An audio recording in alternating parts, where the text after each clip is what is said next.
Hello, Tim from Fairplay Now on the 26th of October 2022. And it was quite funny. I was in the electrical wholesaler yesterday getting some bits for a job or a couple of jobs. And when I went to pay the guy, I gave him some cash, which as you know, I normally like to do as much as possible.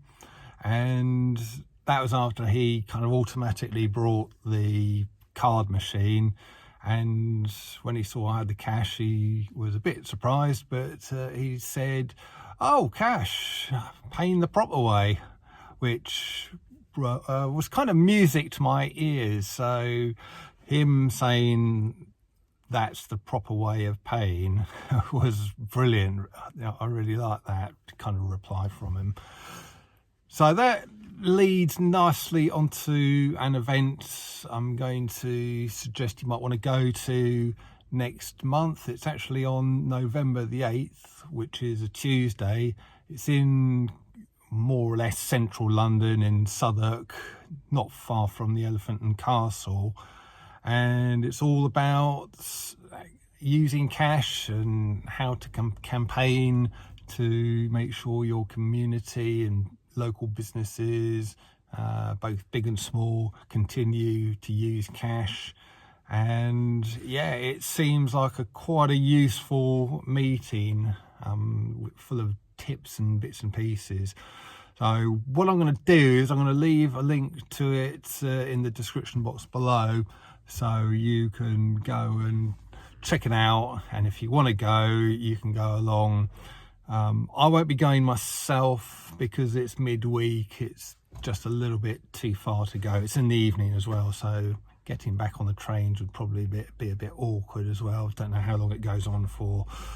So I'm not going to go, but certainly if you live in London, it may well be something you want to consider. So like I say, it will be in the description box below. And yeah, if you go along, maybe you can sort of get in touch with me and tell me all about it. I'd be quite interested in hearing what goes on there. So one last thing on that, it's quite interesting the way they want you to pay, because you get the tickets actually through Eventbrite, you know, the digital online ticket ordering thing, but the tickets are free, you'll be glad to hear. And they want you to maybe give them a little bit of a donation on the door, which obviously will be in cash. So that's a really good way, isn't it, of getting round having to pay digitally, which you'd normally have to do if you had to pay an amount for these tickets with Eventbrite, because it's obviously an online thing.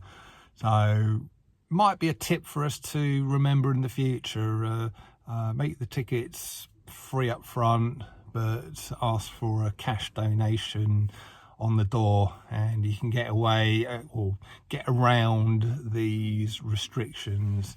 And it shows you, I thought that was so clever, it shows you there is ways and means of getting around, you know, instances where you might think, oh, how am I going to pay cash? You know, I really want to pay cash, but doesn't seem to be any way around sort of being forced to pay by card or digitally. So but thinking a little bit laterally, you can sometimes find a way.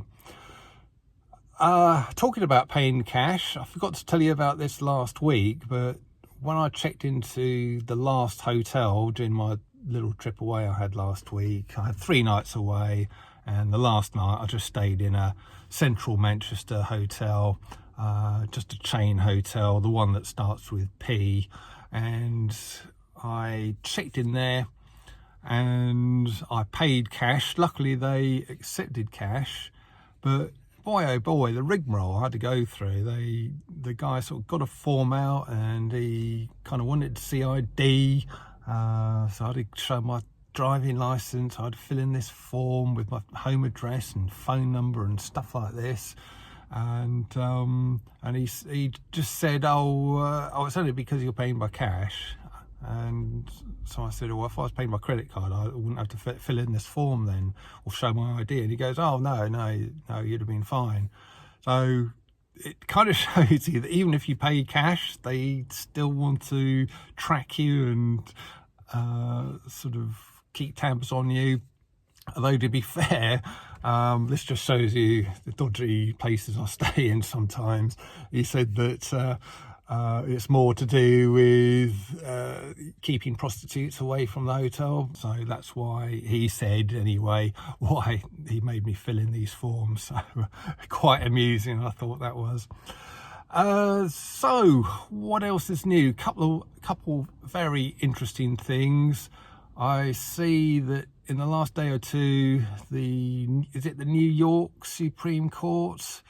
They basically ruled that the V mandates that were enforced in that city or that state were unconstitutional, and that anyone who was sacked because of those mandates should be given their jobs back immediately, and they should get back pay, which probably for a lot of them would be well over a year. So well over a year's back pay that these people who force these people out of their jobs are going to have to pay now, and they're going to have to take them back. So fantastic result, and I wouldn't be surprised if we start seeing this on certainly a weekly basis, maybe even a daily basis going forward.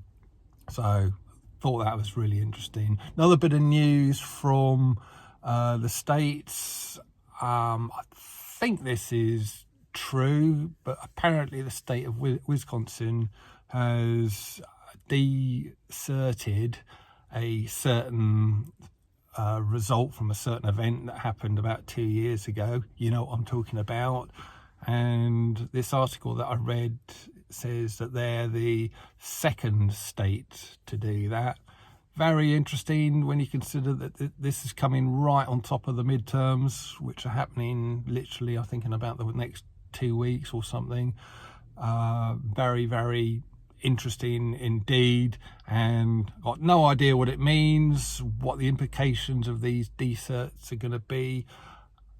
If you know better than I do, maybe you can tell me in the description, in the comment section below, or sort of email me at tim@fairplaynow.net, maybe with a video that explains it if you've got access to such a thing. I'd be interested in learning more about this topic as well. And just to round things off, this has been out for, I think, about a week now, but there's first of all a book written by RFK, and it's called The Real Anthony, and then the surname starts with F. You know who I mean, the American guy who reckons he knows best as far as lurgies and treatments are concerned, and when he probably doesn't, or he's got nefarious agendas that he's more concerned about. And apparently this book by RFK is quite long, quite heavy going, so although we should all probably read it at some stage, it's probably not something we're going to get around to that quickly. So someone has made a film which is based on the book, but it's just goes into the salient points, I guess, without being too heavy. You know, it's just in a more presentable, easily digested format. Having said that, it's still best part of 2 hours long, this film, but because I saw it a couple of nights ago. But yeah, very, very well worth watching. Tells you exactly what's been going on for the last couple of years. Tells you exactly what that bloke whose surname starts with F is all about.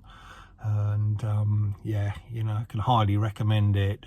I have actually pinned on my Telegram group, someone posted I think a sort of a fairly bad kind of copy of it on there, so I'll pin that. Or if you just do an online search for The Real Anthony F film, you'll soon come across it, even on Google, etc. They've got it on there. And yeah, you have to give them, unless you watch the one on my Telegram group, you have to give them your email address, but you know, you can soon block them again if you want. But highly worth watching and sharing as well.